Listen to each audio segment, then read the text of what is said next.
You're listening to the Small and Supercharged podcast with Ria Freeman, episode 113. On today's Small and Supercharged podcast, we are joined by Zoe Kiff, who you may know better as the lady behind Honest Riders. And if you don't know her, well, where have you been? But also, nip back to episode 25, which was a kind of introduction to Zoe and her amazingness at Honest Riders. So thank you so much for joining us today, Zoe. It's a pleasure. What an intro. I know, it's not a bad one, is it? No. You need that wherever you go now. So one of the things, obviously Honest Riders does a lot of things. And actually, as we talk about this, you've just launched a new product, which would be quite cool to talk about as well. Yeah. But you, at the core of all your brand, the core of all you do is sustainability, isn't it? Can you tell us a little bit about that?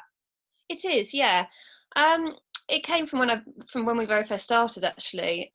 It's something that I care about very personally. And someone once said to me many years ago that if you're going to set up a business and do it well, then you need to focus on your passions. So obviously my passion's horses, but emerging a few years ago was this kind of sustainability side as well. So there were several things that happened in my life that sparked that interest, and it built and built and built. And so when I was looking at setting up Honest Riders, it just made sense to me to focus on sustainability because I felt that it wasn't being done very well in the horse world. So that's how it came about. So it was kind of a combination of things that happened to me and that I wanted to focus on. Because you're obviously part of your brand is your clothing, and that is made with, well, you tell us the bits of that make it sustainable. Yeah, so when I was looking into getting my products manufactured, there was kind of two sides of the clothing that we sell. There was technical side, so riding leggings, etc. And there's the sort of cotton t-shirts. And I actually spoke to a few manufacturers, and I wanted to do my due diligence looking into their working practices because I'd heard some horror stories. I follow lots of, sort of big fashion influencers, and there's a big movement where they're trying to get fashion companies to take more responsibility for the workers that produce the garments that they sell. So I was really interested in that. So I wanted to try and get some kind of certification around the manufacturers that we were using, and discovered a certification called Fairwear. And what they're an independent organisation, and they go into factories that produce clothing overseas, and they check working standards basically. So they look to see that the workers are being paid a fair living wage. They make sure that the working conditions are safe. I don't know if you heard, but there was the big Bangladeshi factory that collapsed and killed hundreds of people a few years ago. So they check on that, and just some things like they're not employing children, and there's no sort of slavery going on. And it was really important to me that if I was going to sell clothing, that those boxes were ticked. So that's now a big part of our criteria for clothing. The other element of it is the fabric. So ultimately, when you're buying clothing, at some point it's going to come to the end of its life. It's going to be thrown away. But in the meantime, it gets washed. It gets put through the washing machine, and then up front, there's a whole production process that goes into making that garment in the first place. So I wanted to try and choose fabrics that were going to be friendly along the way. So the majority of our t-shirts and sweatshirts that we produce are made from organic cotton. And the reason that we've chosen to do that is because the farmers are treated more fairly when they produce the cotton. They use less water to produce cotton. I read the stats somewhere, something like 3 times more water to produce normal cotton than it is organic cotton. Wow. And then it doesn't shed damaging fibres when you wash it. And it's also super soft and lovely to wear. So it ticked all of the boxes, really. So so that's where we ended up. And the other side of the business as well is you do horse care products. And I know you've just launched a new product as well, which is your very own under a new sub-brand as well, which kind of encompasses all the things that you look for in the products you take on, doesn't it? It does, yeah. And horse care was a bit of an afterthought, I'm going to be honest, when I set up Honest Riders, because I wanted to focus on clothing. That was the main interest for me.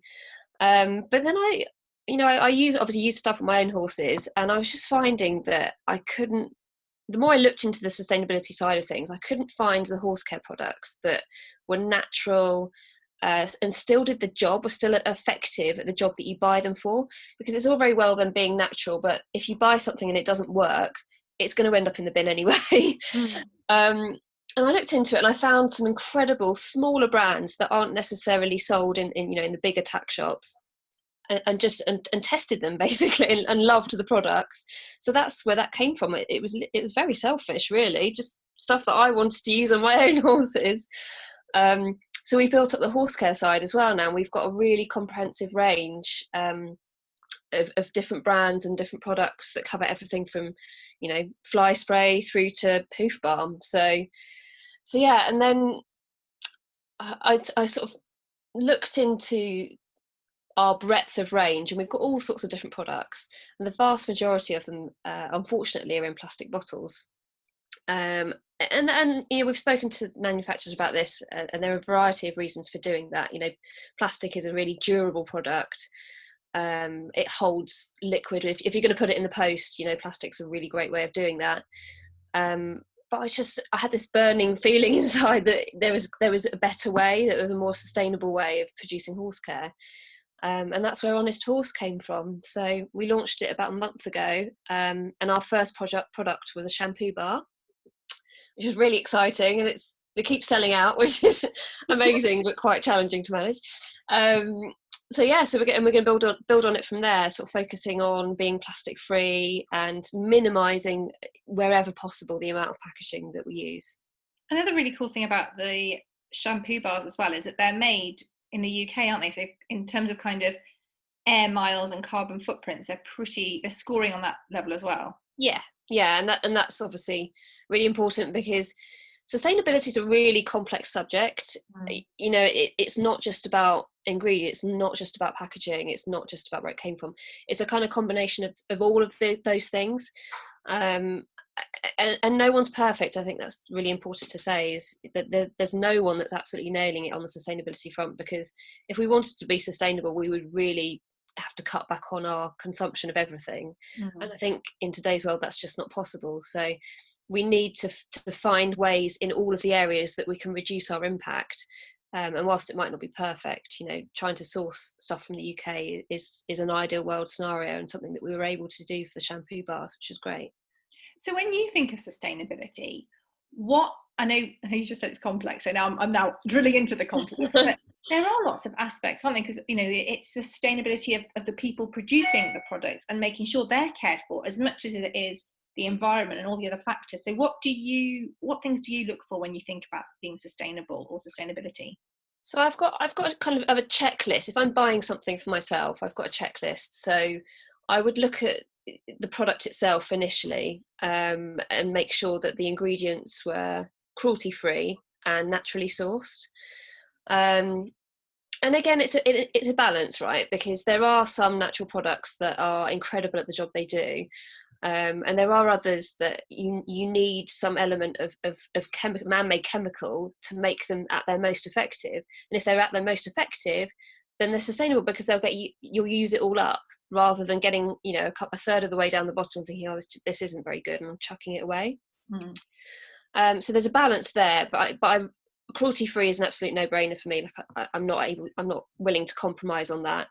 But I look at the chemicals that are used, if there are any, and make sure that they're not going to be harmful to the environment when they get washed down the drain, which the majority of horse care does ultimately. But also stuff that you buy for yourself, so makeup and skincare, everything like that, really. Then I look at the packaging. So my biggest bugbear is that a lot of products that you buy are overpackaged, covered in plastic that's just completely unnecessary. And we're not just talking about horse products here. I know you said sort of makeup and lotions, potions, human products as much as the horse products. Yeah, I mean, even fruit and veg. There's nothing worse for me when you go to the supermarket and you discover that all of the fruit and veg is covered in plastic, and it's just completely unnecessary, in my opinion. But also, when you get the damn stuff home, if you leave it in the plastic, it goes off. Absolutely. Yeah. It's not like it's a storage thing. Yeah, no, exactly. And then you can look into other areas like sourcing, so making sure that it's been sustainably sourced from an ingredient manufacturer that hasn't done undue harm to the environment when they've been sourcing those natural ingredients. So we're talking about things like, well, the obvious one is palm oil, and the devastation that can cause to rainforests. And then I also look at durability. So is the product that I'm buying, that I'm spending my hard-earned cash on, going to do the job that I want it to do and last? Because if it's not, then for me, it's not very sustainable. And that's the thing, actually, with one of the questions I've got, which we will reorder, is about when you do go down a sustainable route, you don't want to compromise. You actually, I think I can hear people go, oh no, I'm happy to compromise. But the thing is, when you buy a product, and as you say, you spend your hard-earned money on that product, you want it to do the job that you're buying it for. So yes, don't get me wrong, I'm very pro things being more sustainable and being more eco-friendly and definitely looking after people. I mean, that's a given, and obviously the cruelty aspect completely given. But you want it to perform. But the beauty is that actually nowadays it can absolutely do the two, can't it? 100%. We've come on so far, even in the last 5 years, I think, but especially in the last 10. Now that brands, probably more small brands to be fair, that are really leading the way on things like packaging, ingredients, sourcing, etc. And we've now got choice, so we don't have to settle for the only thing that we think will do the job. You know, you can go and look online for, I don't know, take a toothbrush, for instance. We were talking about those earlier. And you don't need to buy a disposable plastic single-use toothbrush anymore. There are so many other options. So I think we're in a great position now, because we can look into products before we buy them and make sure they tick our boxes. You know where your line is drawn on the sustainability front, and as long as you can tick your boxes, then fantastic. Also, I think is good because obviously, I know Zoe quite well. We work together. We had a chat a while ago, and the children needed new toothbrushes. And I'll be honest, I am normally the person who says, "Oh God, just whack them in the trolley at Tesco." And I thought, no, let me have a look, because I've heard a lot of good things about bamboo. And I went onto Amazon. I know Amazon, but I like Amazon. And they had a pack of 5 children's toothbrushes, bamboo toothbrushes, and I think they were £6. So they were less money than the plastic ones. They were a lot nicer looking. They have come, and the boys have been using them for a while now. They are really good quality. They're nice colours. They've got little coloured ends. So it's actually cheaper, and it came in cardboard packaging. There wasn't any plastic to unwrap and throw away. Yeah. And another thing I researched because of you as well was, so you're responsible for this, but I've actually told people about all these things. So, little changes, which we'll get onto later. But antibacterial surface cleaner, surface spray. Yeah.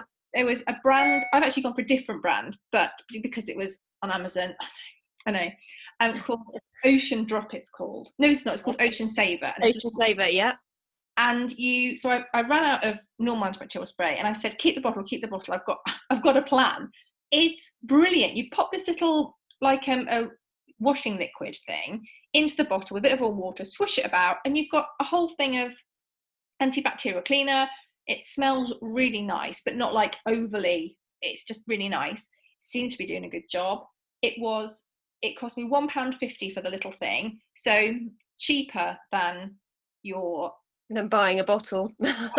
Cheaper than buying a bottle, no waste. So all the packaging was cardboard, went straight into the recycling, and the little thing went into the thing. Brilliant. So it's actually, I feel like I'm getting a better result and also being sustainable. Yeah. I mean, things have moved on so much. I use those cleaning products at home now as well, and unfortunately the big companies don't want you to know about them. Unless they develop them themselves. And I think the challenge with sustainability is that it does take, at the minute anyways, that it does take a little bit of research, because obviously from an advertising spend perspective, the big corporates dominate, and they're not always the best option. There's another brand of the cleaning products that I know, there was one that you recommended as well, called Iron and Velvet. Iron and Velvet, yes. And I tell you, if you look at branding goals, because I do like a bit of branding, theirs is beautiful, isn't it? Yeah, they're really good actually. And they're UK based. They source all of their ingredients from the UK as well. So, yeah, it's like a rabbit hole, isn't it? When you start researching these things and you realise how many really cool alternatives there are. It's exciting. You know, I think we're in a really good place with sustainability, and people now can just have so many options available to them. And also a lot less storage space, because you can get a load of these little things and shove them in your cupboard rather than a load of bottles that you have to ultimately bin. I'm very pro this, and both of those were down to Zoe, let's be honest. So I guess that one of the things is why is it important to be sustainable? Why is it?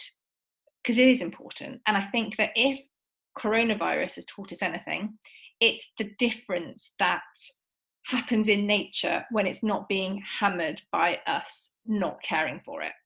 Yeah, so I've got two examples to kind of bring that to life. I went on safari about 5 or 6 years ago to South Africa, and we saw rhinos, and I'd never seen one in real life before, and it was just, they're just the most incredible, beautiful animals. And then the keepers, what are they called? The safari guys. Anyway, the people that were taking us on safari were telling us about the conservation efforts and how these animals had to be guarded 24/7 to stop them from being poached and having their horns removed, basically. My goodness. And I remember feeling so emotional about it, because they said, you know, the numbers are just so low that they might not be here in 10 years' time. And I just thought, oh my God, if I have kids and they want to go on safari, half of these beautiful animals that we've seen are not going to be here unless we do something about it. Gosh, that's quite an eye-opener, actually, isn't it, to think about that in those terms, actually. 100%. And then, you know, another example, my husband's a sailor, and you know, we go out on boats a fair amount, and I remember sailing in the South Pacific, because he's from New Zealand, so we were sailing in the South Pacific, and seeing a massive patch of plastic just floating around in the middle of the ocean. And I just remember feeling, how did this get here? You know, what is it doing here? I'm reading a stat when I got back to say something. It's something like, if we don't do something about plastic, then by 2050 there'll be more plastic in the ocean than fish. I mean, that's insane, isn't it? Yeah. You know, stuff like that just really, I'm probably not like most people, because it really affects me. I just think, I can't let this happen. It's just wrong. And it's not the sort of place that I want to leave to my kids or grandkids or nieces and nephews, etc. So if there's going to be someone to do something about it, I want to be part of that. You know, I want to help. I think it's my responsibility. So yeah, so I think it's really important. And you know, and during lockdown, we live on the coast, and looking out onto the water now, it's so much clearer, because we live near Southampton, where all the big sort of cargo ships come and go, and the water is so much less polluted because of the lack of cargo ships coming in and out of the port. So I just think the time's now, like we've got to do something about this. And there's been examples all over the world, hasn't there, of things that have happened because people have, obviously coronavirus is horrific, but it's, and I'm not saying for a second it isn't, and I know you would completely agree that it's blooming awful, but just taking that kind of pressure off nature a bit. I mean, weren't there dolphins in canals in Venice or something incredible? I know you talked about this, so I'm just taking your words now. Yeah, I wrote a blog post about it, because I obviously follow lots of different sustainability blogs, and there were all of these instances of nature healing itself, basically. And I just think it's incredible. And I just think, I'm really hoping that now people have got a bit more time on their hands, enforced time, albeit, but time to reflect and to think about, you know, if you like spending your time outdoors, then we have to protect it. We have to do something. So I hope that people have you know, been given the time to reflect and to see what we can all do about it, because every single person, I think, has a responsibility to do something. And if we all come together, you know, one person can't change the world, we have to come together and do it. So I'm hoping that we, as honest riders, we can lead that charge in the equestrian world. Definitely. And that leads us beautifully on to one of the ways that you are helping to lead this charge. And did you do this the first time last year? Yes. Which is the Sustainability Challenge, which, when this goes out, this will be out on the 1st of July, if I've got my sums right. But it launches today and it runs for the whole month of July, doesn't it? So can you tell us a bit about the idea behind it? Yes. So you're right. So we did it for the first time last July. And I was trying to think of different ways that we could inspire people to be more sustainable, equestrians to be more sustainable. And it's all very well me, writing blog posts and putting posts on Instagram about how you can be more sustainable and talking about the stuff that we sell. That's great. But a lot of the people that I spoke to said, well, I just don't know where to start. This is a really big topic. It's a minefield. And I was like, yes, you're right. It is. Where do I start? Help me. And I thought, right, well, okay, how can we help people? How can we bring this to life and make it approachable and make it so that people can join in and have a bit of fun with it, and discover some really cool things and find out some facts that they might not have known before. And that's where the Sustainability Challenge was born. So the Sustainability Challenge runs for 30 days throughout July. And the way that it works is that we put out a list of 40 or 50 small changes that you can make as an individual to the products that you buy and the things that you do in everyday life. And what you do is you pick, it was 5 last year, we're actually going to do 6 this year. You pick 6 of those out of the list, it could be anything, and you commit to sticking to them for 30 days. And the idea behind that is that if you've managed to keep something up for 30 days, then the chances are that you'll carry on going forward. Last year we had the most incredible response. It went mad on Instagram, and we had some really cool people taking part and sharing their stories. So we've decided to do it again. I think it's fab. And again, I appreciate that I did do the toothbrushes and the cleaning product after the Sustainability Challenge, but I was speaking to my husband about it, and I said, but the thing is, I said, I know it's only like me putting this random cleaning product in, but that'll stop me buying however many bottles of the stuff. And because I'm really excited about it, I've already told like 3, 4, 5, 6 different people, which is quite impressive during lockdown. And actually it can scale up quite quickly when we make these small changes, can't it?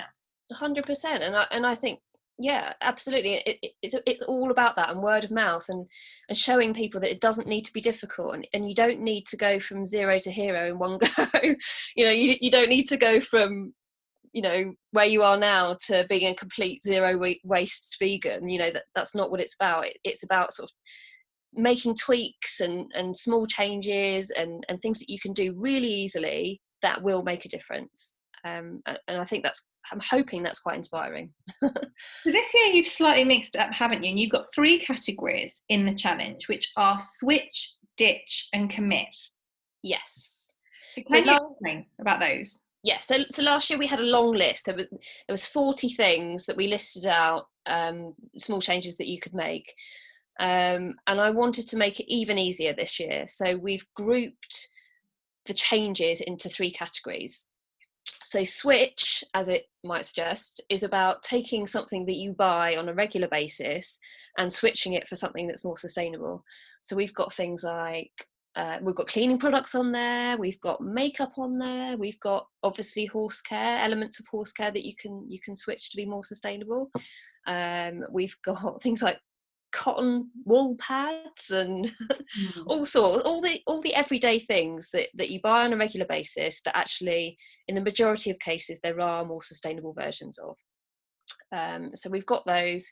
So yes, you pick a couple and then you commit to switching your behavior. And what I say to people is, if you've got a full bottle of something that you've just bought, don't go and throw that away to buy something else, because that completely defeats the object. Use what you've got and pick stuff that you're running out of soon. The ditch category is about stopping doing things. So we've got things like stop using spending so much time in your car. Try and use go on a bike or walk instead. Stop buying fruit and veg in plastic from supermarkets. Try this instead. Go to your local fruit and veg farm. And what we're trying to do is suggest alternatives so that people don't feel like they're being told not to do stuff without a way forward. I think that's the thing, isn't it? Because if you go, well, this is wrong, and you go, okay, but I don't know what to do. But this is exactly. how many years help. Yeah, exactly that. And then the third category we've called commit. So that's about taking positive steps towards doing more. So we've got things like, take part in a beach clean, donate money to animal welfare charities.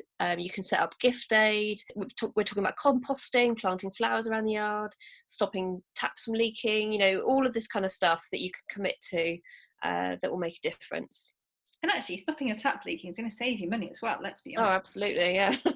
And wildflowers, we had a vegetable patch at home, but we're not good at that kind of thing. And now it's full of wildflowers, and it's so nice to. I mean, really like no maintenance at all on it. It kind of just does its own thing. But it's always full of butterflies and bees and busy things, and it's a little thing, but actually it brings you quite a lot of joy as well. Yeah, yeah.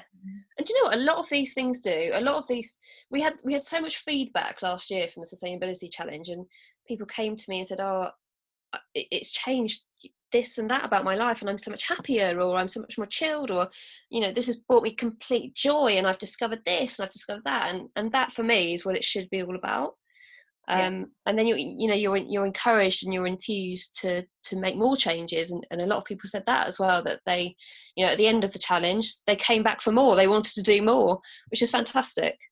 But I think as well, as we're as people are beginning to return to kind of, I'm going to say some kind of normal, but it's still odd, let's be honest. The new normal. A new normal. It's actually quite a really good time to think about, because everything's sort of been, you wipe the slate clean again for many people because they've been at home for 3 months or whatever. It's actually a really good time to start thinking more consciously about the choices that we make that just became part of our routine before. Yeah, and I think when you've got time to do that, it feels a lot less daunting. And unfortunately, any change takes effort. It does. A lot of this stuff you do without thinking about it. And we're hoping that by having this sustainability challenge, people can be a bit more conscious about what they're doing and conscious about what they're buying. And if we're offering them decent alternatives, then it's easy. And I do think as well that, you said that things have really come in the last 5 years, and I'd even say in the last year, getting hold of a bamboo toothbrush, you can just get it where you get hold of your normal toothbrushes now. Yeah. It's not, you don't, some of the things that are on your list, which I know I've seen, you can just order it how you would order the other product that you have always used. You don't have to go and do a huge amount of sourcing and spend an hour trying to find something. I mean, you can and absolutely go for it, but there is quite an easy way as well. Yeah, 100%. Yeah, like I said before, I just think the alternatives are so much more readily available if you look. And also if so the thing about sustainability is, because it's not black and white, it's really difficult to know what's good and what's not, so hopefully we can offer some help there as well. And I think as well, it's doing your best, isn't it? As you say, you're not going to be a hero overnight. You're not going to go from your normal life to being completely sustainable overnight. But every little small step you make will make a difference. Yeah, absolutely. And I think as well, speaking from my own personal journey, the more you research and the more you become aware, the better you're likely to be able to do in the future, because you're more informed. You've got knowledge then, and knowledge is power. And the more of us that have that knowledge, we'll all be as a collective less likely to put up with products from brands that are not doing good.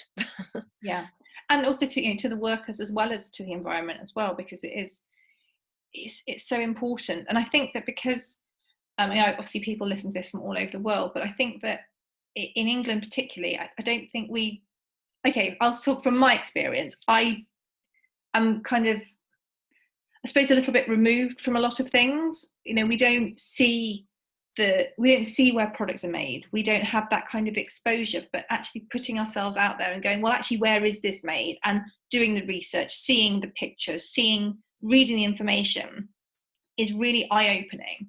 Yeah. A lot of it's blissful ignorance, I think. I mean, I know certainly for me, 10 years ago, I kind of knew that there was stuff going on that wasn't great for animals, wasn't great for the environment, but I I kind of unconsciously ignored it because I knew that it was a can of worms that once I opened, I wouldn't be able to shut back up again.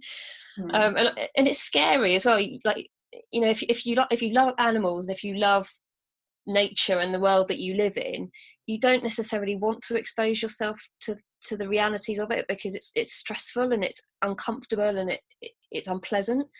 But what I would say is that take control of it and do things that you know you can control and you can affect, and you'll feel better. As soon as you start doing something about it, you'll feel better. And yeah, I think knowledge, like I say, knowledge is power, and we all need to arm ourselves with that if we're going to make a difference. Now, in addition to the challenge, well, it's all connected to the challenge, you have got a series of amazing people coming on to chat with you live on Instagram. Yes, Instagram Live, yeah.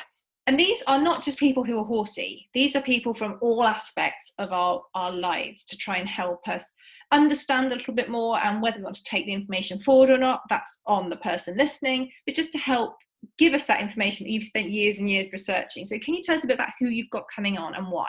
Yes, I'm very excited about this. This is pushing me totally out of my comfort zone because I'm not a natural on video. I try and avoid it at all costs usually. But Ria, you have encouraged me. So I'm like, right, okay. Oh, and Vic from Buddha, she's been doing some amazing lives on her Instagram as well. So I'm like, right, okay. How can we bring the sustainability challenge to life even more than we did last year? We need to talk to some people that know what they're talking about. So we've got a couple of ladies that make some of the horse care that I sell, and they've got some incredible stories because they have spent so long researching ingredients and sourcing, and they can tell you, you know, what ingredient does what and why it works, etc. So they're going to be really interesting. I've also got a friend of mine from the ad world. So I used to work for advertising agencies before I came to my senses and realised that it was soul destroying, and did this instead. And she and I worked together, and she actually left the ad world at the same time as me and went to live in Wales. And she has since set up a plastic pollution movement, I'm going to call it. It's not really a company, but it's a movement. And she stand-up paddle boards, so she stand-up paddle boarded around Wales and collected beach plastic and beach litter on her way. Wow. So she went through canals obviously as well to get through the rest of Wales. But yeah, she's an incredible lady, and she's really knowledgeable about the UK environment and the impact that waste is having on it currently. So I'm really excited to chat to her. We're going to talk to Donna Case, the horse feed guru. Lovely Donna. And she's going to come talk to us about some sustainable options from a horse feed perspective. Brilliant. So, and then I've got World Horse Welfare. They're going to come and talk to us about their rehoming process, and how that can really help to find new jobs and new homes for horses and ponies that are abandoned in England and Wales. So so I've got a really exciting lineup. I'm just finalising a few other details. But I'm super excited about that because I think it'll be great. I love the fact as well that it's beyond. Obviously, it's brilliant to have people like Donna and World Horse Welfare, but the fact it's a bit broader than that as well, because you know everyone that's horsey has obviously got the whole of their life, and whether that is things like makeup or skincare, or as you say, plastic on beaches and using plastic day to day. It's really important to kind of make these small changes in everywhere that we possibly can, if we possibly can. Absolutely, yeah. And I'm hoping I'm going to learn something as well. I feel like every time I speak to one of these girls that you know dedicate their life to sustainability, I come away feeling really inspired. So hopefully we'll get that same sense from these ladies as well. So can you tell us all, obviously, where we can find Honest Riders, but also where we can find out all about the Sustainability Challenge and where you're going to be promoting who's on what live when they're on? Yep, so the Sustainability Challenge goes live today. So if you head over to our Instagram, which is @honest.riders, we're also on Facebook, so if you just search for Honest Riders, then you'll come across us there. And you'll see the challenge, so you can take part. And the way that you take part, we've got templates over there. So the way that you take part is you pick your changes that you want to make, and then you post them to your own Instagram and share them. And just let us know how you're going to get on as well. If you've got any questions as you go and you want some support, we've got a Facebook group as well. So it's called the Honest Riders Sustainability Insider. And we're going to have loads of additional tips and people chatting about different topics on there. So come and join in and join in the party, and then we'll launch we'll have the schedule for the lives on there as well, so you can see where they're going to be, and come and get involved. Is there anything else you'd like to add about the challenge at all, or even Honest Riders? I don't think so. No, that was a really good chat, and thank you for giving me the opportunity to come on here and tell everyone about it. Hope you all enjoy it. I'm excited to see the changes. I'm going to, obviously I seem to be a bit late to the party with the toothbrushes, but it felt really good actually making the right choice. So I'm going to definitely read up on everything and get in with those live, whether I watch them live or whether I watch them sort of on replay on IGTV. Start learning a lot more about it, because you are right, knowledge is power. And let us know what you're going to pick. Yes, you need to. Thank you so much for joining us. I really appreciate that, and I can't wait to see the challenge and how that progresses this year. Thanks, Ria.